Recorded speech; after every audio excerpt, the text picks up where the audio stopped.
Tambala na! At eto na sila, ang nag-iisang masugid na tagahanga ni Nicole Yala. Chris Chuper! Kasama ang nag-iisang die-hard fan ni Chris Chuper, Nicole Yala! Mula sa Mahiwagang Burnay, ang kwento.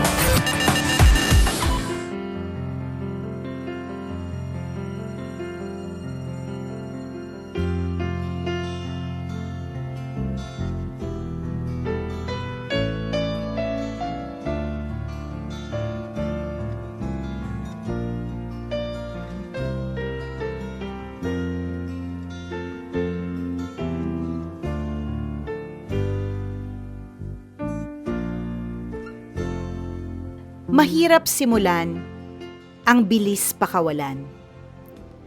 Ganyan ako kapag nagmahal. Mahirap kong sinimulan, pero ang bilis kong pinakawalan. Hindi ko na maitago ang tunay kong nararamdaman sa kanya. Kaya ako na mismo ang naglakas ng loob na aminin ang katotohanan. Sa una, nag-atubili pa ako. Madami akong naisip na baka iiwan lang niya ako. Paano kung ako lang palang nagmamahal? Umamin ako ng totoo kong nararamdaman sa kanya nito lang July 2020. Tinanong ko siya, "Bakit po ang gwapo mo? Ano pong sikreto mo?" Ang sabi niya, "Ligo lang." Nakakatawa 'di ba, pero sige lang. Tinanong ko ulit siya, "So, ibig mo po ba sabihin hindi ako naliligo, ganun?" At hindi na siya nakasagot sa akin. Lilinawin ko lang po sa mga nakikinig na isa po akong bi. Kinabukasan nakita ko na may naka-upload sa My Day ng crush ko. Pinusuan ko at sabay sabing, "Cute mo, gusto kita." Agad naman siyang sumagot ng, "Salamat po." Naglakas loob ako na itanong sa kanya ang katanungan na, "If you don't mind, single ka po ba?" Napatigil hininga ako sa sinagot niya. "Di po." Napakaiksi ng sagot niya. Itinuloy ko pa din ang pagtatanong sa kanya. Sabi ko pa, "Nalungkot naman ako. Taken ka na po pala." Ganito pala ang pakiramdam ng mabigo sa isang tao. Gusto mo siyang maging parte ng buhay mo, pero hindi na pwede dahil may iba na siyang gusto. Ramdam ko ang kawalan niya ng gana kapag kakausapin ko siya. Pakiramdam ko parang walang saysay ang mga itinatanong ko sa kanya, pero hindi pa din ako tumigil. Alam ko na mahirap sa isang kagaya ko ang makahanap ng totoong magmamahal sa akin. Pero hindi ko mapigilan ng sarili ko na hindi sabihin sa'yo na gusto kita. Bigla ko na lang naisip, ang bilis ko palang makaramdam ng pagmamahal sa tao, kahit hindi ko pa siya masyadong nakikilala. Kaya pala gano'n na lang din ako kabilis masaktan. Pakiramdam ko, para lang akong pampalasa sa matabang niyang buhay sa mga oras na yon. Sa kabila nito, itinuloy ko pa rin ang nasimulan ko. Halos araw-araw na kaming nag-uusap. Pareho pa din kung paano ko siya kakausapin noon. Pero may pinagkaiba lang ngayon kasi napapangiti ko na siya. Hindi ako nagdalawang isip na mas kilalanin pa siya. Isang beses tinanong ko siya, "Sa tingin mo ba, pwede po bang turuan ng puso na magmahal?" Ang sabi niya, "Opo naman. Naniniwala ako dyan. Wag lang magmadali." Parang nabuhayan ako ulit. Ang dating nangunguluntoy biglang tumayo. At ang dating pusong nalulumbay ay biglang sumigla at nabuhay.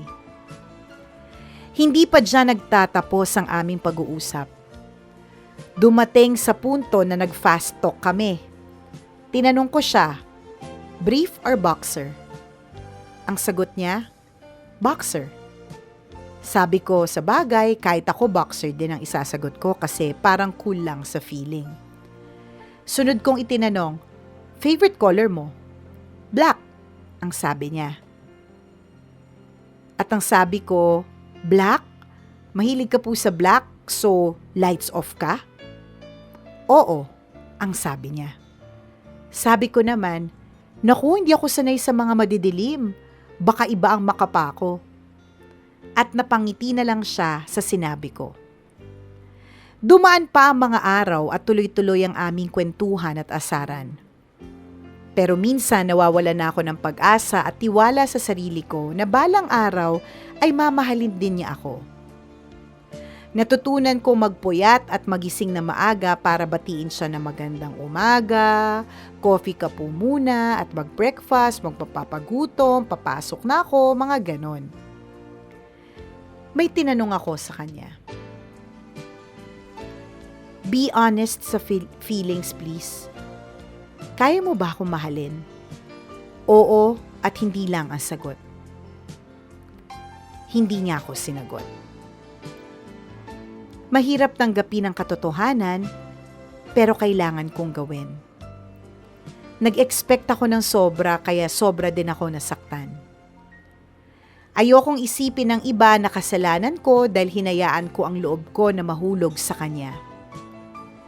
Pero sa tingin ko, may kasalanan din naman siya dahil feeling ko ay pinaasa niya ako na mamahalin din niya ako balang araw.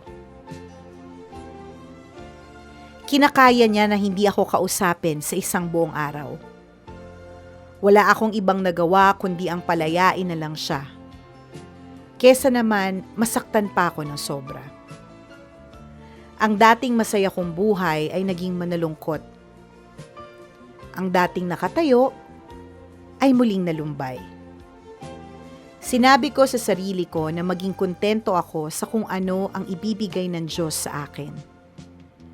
Tanging siya lamang ang makakapitan ko sa mga sandaling yon. Para sa mga magmamahal pa lang, hinay-hinay lang bago ka mahulog ng bonggang-bongga. Walang mangyayari kung ipipilit mo lang ang hindi pwede. Pero sumubok lang na magmahal. Yan ang pinaka-importante.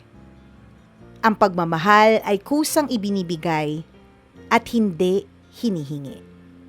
Ako po si Nuber, isang tambalanista, at ito ang aking kwento.